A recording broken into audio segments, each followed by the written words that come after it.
বাংলাদেশ বিনোদন লিগের ড্রাফটে এখানে লাগাইছে কি? এইদিকে মাহমুদুল্লাহ মুশফিক এগো কেউ কেনে না, লাস্টে মনে হয় মাহমুদুল্লাহর রংপুর কেনছে। একমতো নাম কেউ কেনে না, এখন কত হইলে একমতো নাম দিয়ে করবে কি? মাঠে পারফরমেন্স করতে হইবে। এখন এগো তো পারফরমেন্সের অবস্থা ভালো না, মানে ভালো না বলতেই ভালো না।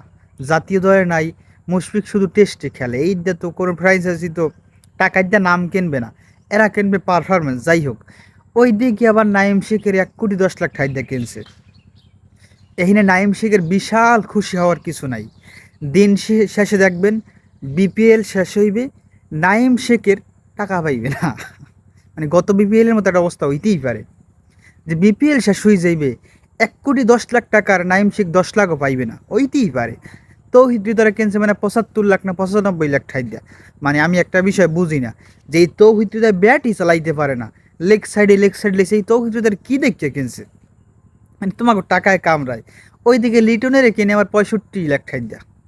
এই হলো অবস্থা। মুস্তাফিজ লিটন এগো দাম নাই, দাম হয়েছে যাইয়া তৌহিদ হৃদয় নাইম শেখ। যে টাহার দিয়ে কিনছো লোয়াটেরা পারফরমেন্স করবা কি?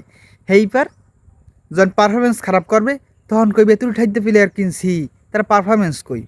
টাকার দিয়ে কিনছো লট, হ্যাঁ ভালো পারফরমেন্স করবে কই? তোমাকে টাকা আছে, তোমরা কামড়ি আছে, তোমরা এই লড়াইয়ের পিছনে খরচ করো, তাতে আমাগো কি?